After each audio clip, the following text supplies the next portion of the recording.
This just feels like the coolest thing, is knowing that I had a swarm nearby and letting them pick their own home. And of course they picked the one right on top of my truck. Good thing is it's a farm truck, so it doesn't get used much, but I'm gonna have to figure out where to put them from here.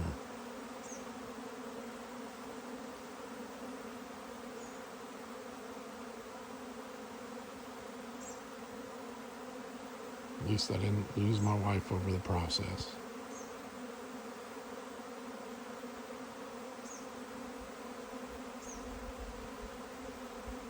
Queen may have already gone inside, but